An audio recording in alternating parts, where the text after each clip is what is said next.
And we are live with another episode of Culture Shocks. All right. Back with Fredrik from his ski trip. Oh my god, it was cold, man. Looking a little bit more tan there. It's weird, right? It's like you get cold from negative 20 degrees Celsius. It's Yeah. insane. Yeah. Do you get a tan when you're skiing? Does the snow like reflect off of your face? That's the thing. Like the snow actually reflects the sun a lot. So, yeah. I guess I have a tan. Yeah. Let's go. It's not like I have a hard time tanning either because like I'm really white and I think what it is I put the studio light there on like full orange so that we look a little bit more tan. Because to match the beverage. Yeah, exactly. Yeah, sweet. Yeah. No, but it was thanks for welcoming me back. Yeah. Great seeing you guys again. It was lonely. Last Wednesday was lonely. A lonely episode. Yeah, it sucked. Yeah. Nobody watched it. No, actually, a few people watched it. I just did the Instagram Q&A last episode.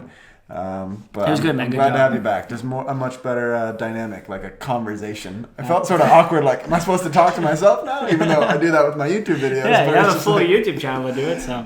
no, I'm glad to be back. Really am. It was a great week away. It's sort of odd to travel, even domestic, in the Corona times. Because like not a lot of people are moving around, and a lot of people are like, should I post me being away on social media? Because like, you know, there's a lot of shaming going on, and I mean, not for my friends, because like I didn't even think about it. I posted a picture from the slopes because I went with my closest family, and we lived in like a remote cabin, and I mean, is there any place where you social distance better than in like a skiing slope? Yeah, Not really. I don't know. I mean, probably not. So I didn't feel too bad about it. But yeah, it was odd. It wasn't a lot of people, and it was, as I told you, super cold. Yeah. But that's really good for skiing, or the kind of skiing that I like, because cold weather makes the snow really light. And it was snowing every night. Yeah. So there's a lot of powder and all good. that. And I was happy. Probably a lot better skiing up there. We saw some people skiing yesterday. You did? Yeah, that's right, yeah. So there wasn't really a decline, so they looked like they were working really hard and cross-country skiing. That's cross-country, and you know, I'm really a sucker for downhill skiing, like what I consider to be skiing. Well, they did actually build a little hill of little snow hill, out there, so you can get a little bit of downhill a lot of effort for like no downhill at all. but yeah, I tried cross country skiing once, and I was like in third grade, and we did this. We did like a race, I guess, and we were in teams, so we did a few 100 meters each, and my team was leading, and I did the third out of 4 stretches. And I remember like I was standing there in my new gear, like so ready, and I knew how to ski properly, so I was so ready for this. And then my teammate, first in line, just, you know, he touched my hand, and I start going, and I'm like, what the hell is this? Like, I'm so bad at this, because I didn't prepare. So during my like few 100 meters, I get passed and passed 3 times. So my team is now last, and ever since that day, I just didn't touch cross-country skiing again. The technique looks different, like their heels sort of come up. Yeah, it does. Yeah. So that you're locked in normal skiing, right? Exactly, yeah. So your skis are a lot smaller, and the technique is completely different, obviously. Yeah. I love watching cross-country skiing. It's a big thing here. Us versus Norway is a big thing. They watch just about anything here. Yeah. There's some guy walking in the snow with some skis. I watched the Super Bowl last night. We're going against Norway? All right, we better watch it. I'm going to watch that. Yeah, but it's a big thing every winter. And the thing is, the people from like up north, they're really good at this. Or not because they're from up north, but it's a bigger thing up there. Yeah. So the stars like Marcus Hellner or Johan Olsson and Charlotte Kalla and Frida Karlsson. Like, these are cross-country skiers? Yeah, dude. And they're like, they're so good. So good. Wow. Do they have snowshoes in Sweden? Like, I remember like a long time ago when I was a kid, we'd like read about in snowy places, they would have like these like big flat shoes that people would like use to walk on top of the snow? Is that like a as thing? like a net? Yeah, underneath? is that a thing? No. No, we just I guess adapt, overcome. No, I guess we do a lot of snow shoveling, and you know, we don't really have to walk on top of the snow, unless I guess you're out in the wild, and then I suppose you could have them. I've never seen a pair. Me neither. Yeah. So no, I don't think so. But yeah, cross country skiing, big recommend. Like YouTube, like Olympics cross country skiing, whatever, and any video is such a hype. Interesting. Yeah, no, it really is. Like it's sort of like bicycling, I'd imagine. Like it's an endurance sport, you know, like for sure. Because it's a long. I'd imagine it's longer than. Yeah, it's longer than your average. Like obviously, the downhill or slalom, which is way shorter. But the cross country skiing is interesting because there's so many different tactics that you can do. Some people go really hard in the beginning, try to get ahead, and then stay there. Yeah. Some people, like this one Norwegian dude, Petter Northug, he always like chilled in the back and then sprinted just ahead of everyone towards the end of the race. So there's 2 or 3 years where there's no point of even watching the races because he would always come towards the end and pass everyone and win. So he was so good at the sprint. Interesting. That it was like it could be 5 kilometers. Do you want to like stay like somewhat close behind like the people in front of you to like drag like, the wind resistance? It helps, yeah. Just like bicycle. Ish, yeah. Like up a hill, like the person in the front definitely gets the most work out. Dude, so, maybe this guy was doing the Lance Armstrong like blood doping or something. Right. I wonder like these endurance type of sports if it's like the same sort. But these are the most like mentally tough sports. I feel like. I think he just got caught for like drunk driving or something. So I guess his life went off the rails after he retired. But yeah, it's a cool sport to follow. I definitely respect it because as I told you, I've tried cross country skiing once and it was the worst experience of my entire life. Yeah. But downhill skiing, wow, even bigger recommend if you're gonna try it yourself. Like to me that's just freedom kind of thing. Now skiing or snowboarding, do people snowboard a lot in Sweden? Yeah, snowboarding is, I mean, pretty big. What even is that, bro? Like, yeah, it's sort of a thing like skiers versus snowboarders. Yeah. Because I did a season down in the Alps and it was like almost like 2 teams, like the skiers and the snowboarders, and all the skiers like every time you meet a new person, you're like, do you ski or do you snowboard? Yeah. It's just like quiet. Is it like a different stereotype? Because like the snowboarders in America are a little bit more like the skater people. Yeah, sort of. I would say so. Yeah. Obviously, that doesn't go for like everyone, but I think that's it's definitely a tendency. Yeah. Because they do typically look a bit cooler, a bit more relaxed. The clothing is a bit bigger, I think. Bit longer hair. Yeah, longer hair. Never wash his shirts, you know. Tie-dye. Tie-dye. And but it would just, I never tried it, but I feel like it would be so odd to be stuck with both feet like that. I tried it once, but I was not able to give it actually justice because we went to this like sort of cabin out in the middle of nowhere, and the lifts were not working, so we had to like walk to the top of the hill. What? To snowboard down. And Dude, so I spent like 25 minutes walking to the top. It went down in about 30 seconds. I was like, this sucks. I hate snowboarding. So just because of that, I didn't like snowboarding. I actually did like skiing, but I haven't gone in so long. So you should come next time. Definitely should. Yeah, big recommend. Yeah, that's definitely. Cool. So speaking of sports, we had a really big sport go on in the U.S. Yesterday. We filmed this on Mondays, even though we posted on Wednesdays. So shocker. We are. It takes a little time to get everything together, but Super Bowl last night. Boom. Yes. That is something I was watching it with a Swedish person that had never watched American football before. Cool. Wasn't me. It wasn't you. Thanks for the invite. Yeah, well, you were. Where was I? What? Where was I? What do you mean? We already spent the entire day together. All right, so. cool. All right, whatever. But yeah, so American football, I mean, that's something that I like grew up with. I played it I played it in my schools. I played it with my friends in the neighborhood. And we were getting injured all the time, tackling each other. And actually, one of my good friends back home called me and at halftime, and we reminisced about playing out in the yard. I miss you, Ralph. And the person I was watching it with had stayed up super late just to watch the halftime show and was mad that I was talking through the halftime show. Dude, halftime show is class. It's so good. But it's interesting with the culture of American football in the U.S. because it's like in everyone's DNA. Especially where I lived my first year in Texas in the U.S. in Texas, football was like everything. Like that was the sport. And I remember watching the first couple of college games. Like I think they were rooting for A&M, and they were playing some weird team, and I just didn't understand anything. I was like, what are we even watching? Like they throw the ball and then they all go in a pile, and that's what happens. Like it's 300 times. I realized like how difficult it is to explain to somebody that just has no idea. Dude, it's crazy. Not to mention the actual rules of the game, because it's like just getting the basic rules down is one thing, and I think like now I've explained it to the point where they're gonna get it, and then something comes up that I like hadn't even accounted for, and then I gotta explain that. Shit. So and then like they make matters worse. The commentators, there's a certain lingo among American football commentators that I just know, but for somebody watching the sport, they're like.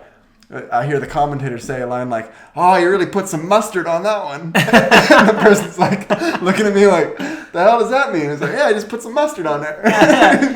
Watch the game, Dave. What are you saying? He's like, what is that? I was like, like you threw a really hard pass. Like you put some heat on it. You put some mustard on there. She's like, "Can you say that for other things, or is it just football?" I'm like, I've never actually thought about that.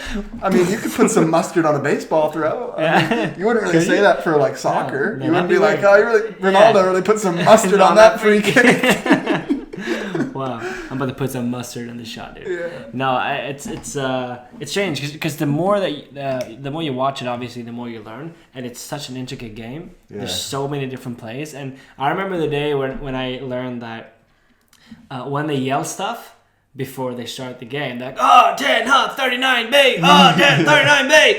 And I was like, what are they yelling? And some dude was like, dude, they have like over 60 plays in their head, and he just yells out the one they're gonna do. Yeah. Boom, and that's the one they do. And I'm like, what? Yeah. So they just like, I guess they have a little talk like prior, but then like for someone who missed the pre-talk, like, all right, which play? Oh, 42, B.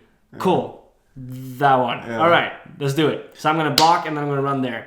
Yeah. Well, in our football team in high school, we had colors, and the colors stood for the formation. So where we would line up on the field. So like red, green, or blue was like the basic ones. Mm-hmm. So like blue was 2, so we had 2 running backs. Green, 3 wide receivers. Whatever. I still remember to this day. It's kind of crazy.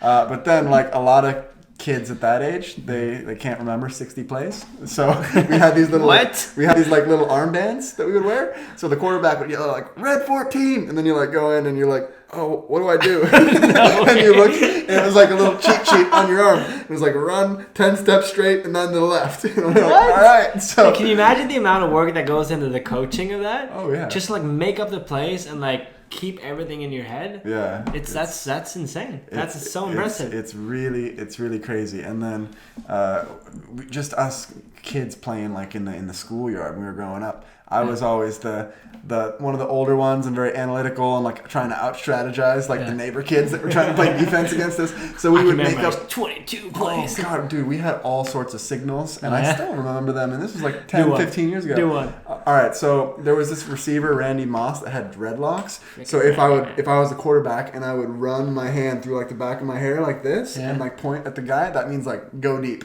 because that guy would always run deep.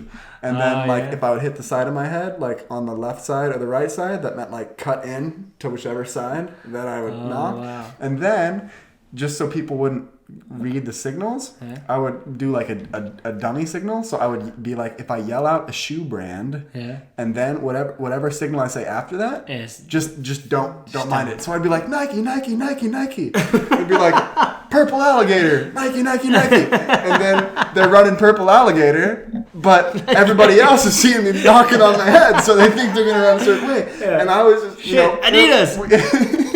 Adidas! Exactly, dude. So we were like 8th graders, and I was like trying to outsmart all the other kids out there. And they would get so frustrated because they would think they'd like start to pick up on my signals, and then we would change up. And then we'd do some like patterns like, okay, if I yell a city on the West Coast, run left. If I yell a city on the East Coast, run right. But sometimes I get some kids on my team that were just freaking clueless. They'd be like, Boston, and then they run left. I'm like, dude, that's in the East.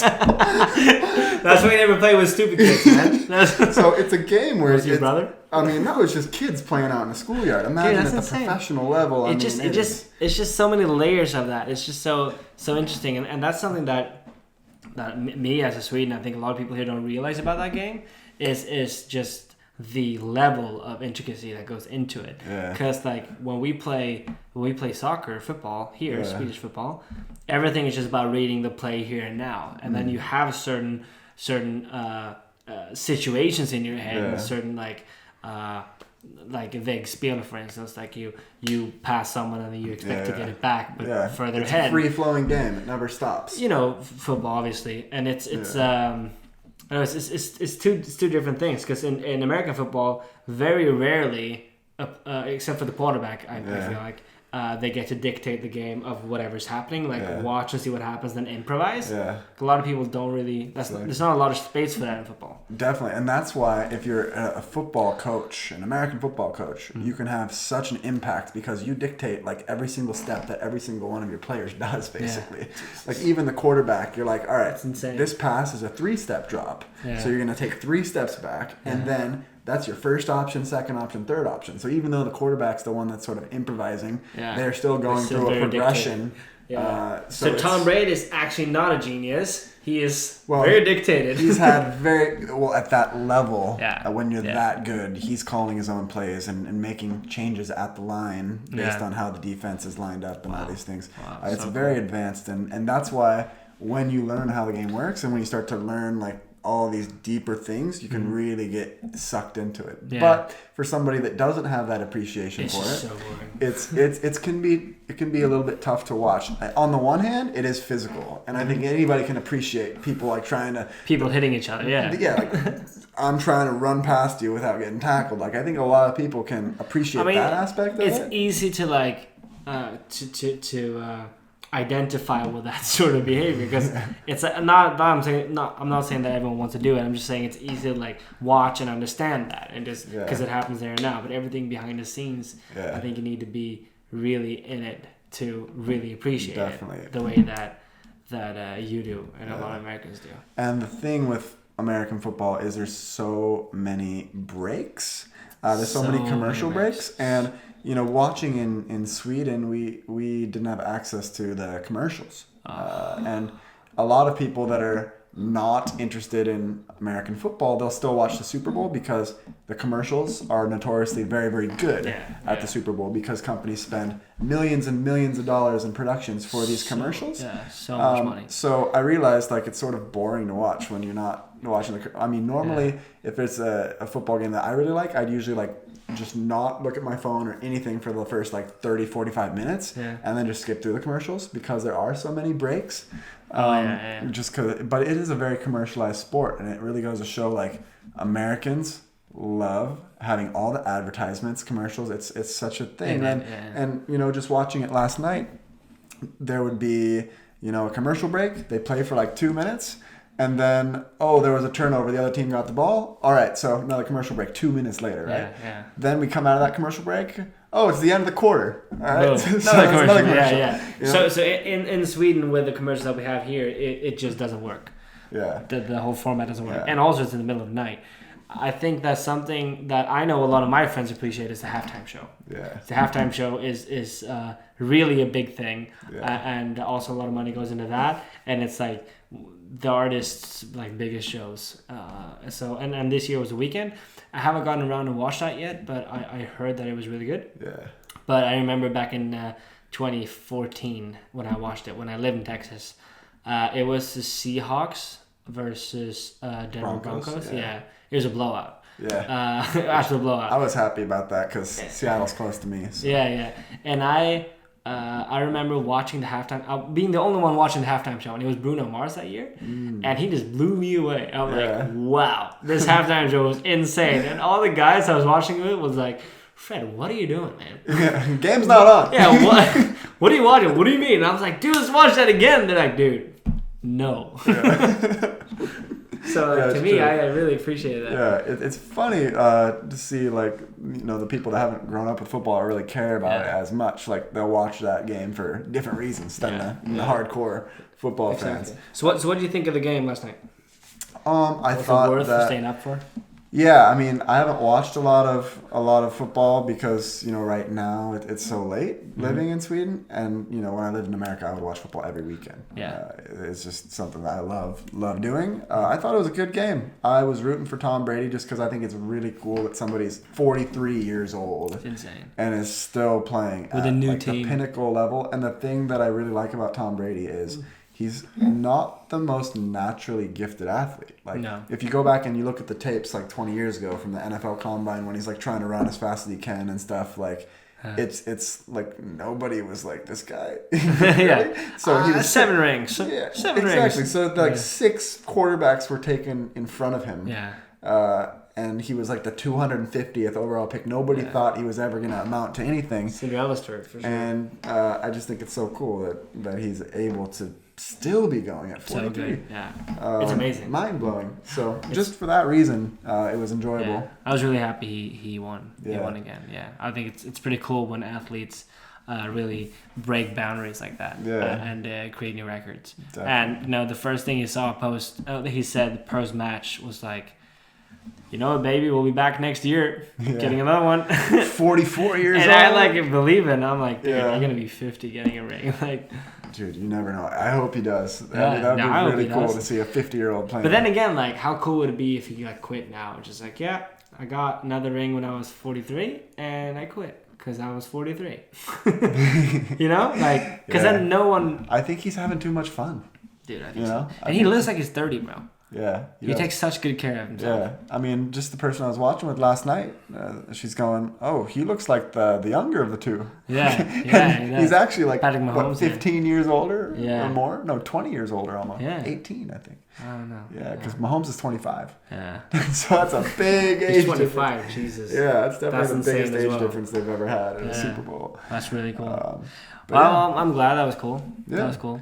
Yeah, for sure. So we are going to start a new thing on this podcast where we start to respond to you guys' comments. Yes.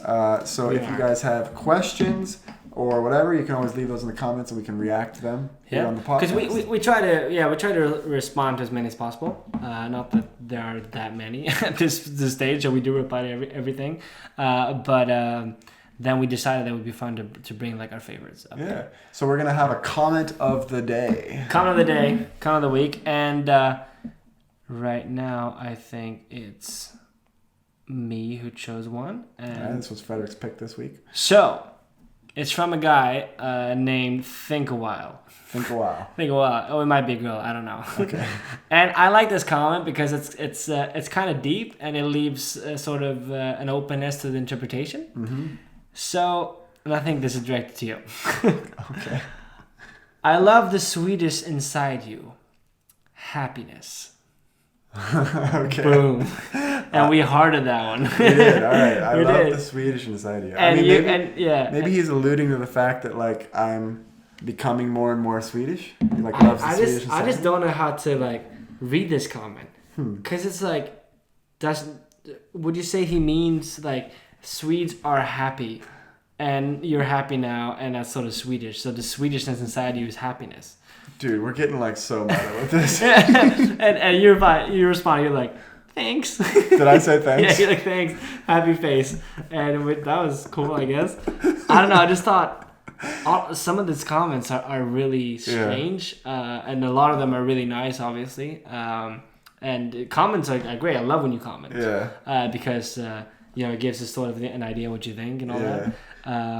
Dude, this comment reminds me of this little skit that's on this YouTube channel. It's this guy, he's like nervous before like first date, and his roommate is like, "Hey, you nervous, buddy?" And he's like, "Oh yeah, I'm a little nervous." And he's like, "Here, you know what always works for me?" And then like breaks out the vodka and they're like, "Here, one shot." So he does a shot and he's like, "Yeah, I feel a little bit better." But then he's like, "Oh, but not quite yet." So it just like escalates like really quickly because it's like a comedy video on YouTube. Yeah. And next thing you know, he's like whipping out like the hardcore drugs. He's like, "Dude, you got Molly?" And he's like, No. Like, girls are attracted to happiness. And he's like, "Good point." I've seen this one too. It's so funny.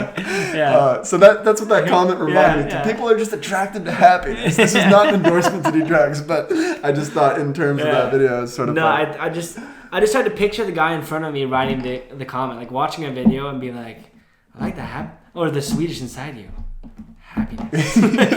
You just I don't know. I can't really see that, but. Thank you for the great comment, Think a While. That was a favorite of today. Yeah, so we'll see what we pick for the next episode. Yeah. But dude, something funny. I was browsing around like other podcasts or whatever. I'm not really that into podcasts. I've never really been, but I guess now I have to be because I'm in one. Yeah. But yeah, I found one that's sort of similar to us, and it's like two American dudes. So it's like two of you. Two of me. They live in Stockholm. And it's called, I think it was Two Americans, Three Crowns. I thought you were going to go another way with that. I know. Two guys, one. So it's a funny name. And I'm instantly feeling like sort of the competitiveness inside me. I'm like, what's this? So subscribe to us so we can win. Yeah, exactly. And I mean, it's cool. I didn't listen to it. But no, I did a little bit. They've done like over 90 episodes. Really cool. Wow. And I don't know. I just have a feeling that they're gonna be the Kansas City Chiefs, and we're gonna be the Buccaneers. We're gonna win. You'll be Brady. Dude, we're gonna get 7 rings. But they're younger and more talented. Is that what it was? Exactly. We're like the untalented team, but we're gonna win the 7th ring. That's just what I feel. So subscribe to us so you can get those 7 Super Bowl rings. Exactly. Get your friends to subscribe right now. Yeah. No, I need to listen to this podcast now. I know. And we're gonna try and keep the episodes to 30 minutes. So you know. Yeah. I think that's something that we conclude. We tried shorter. We tried longer. We could go on for hours. Yeah. But we just figured like 20 to 30 minutes is like the average person's time, like commute to work or something like that. Yeah. And we want to have like somewhat consistent, so it's not like 10 minutes one episode and then like an hour and a half the next. Exactly, yeah. So if we do film for longer, I think it's better to just break it up and do. And then we might, if we have like a special guest, it'll be longer. If there's any incentive to have it longer, it will be. Yeah. This is not the law. This is just what we are thinking. Just the aim. Yeah, but thank you guys so much for listening so far. Yeah. It's great to be back. Yeah. It's great to be back. Awesome. See you guys in the next episode. See you next episode.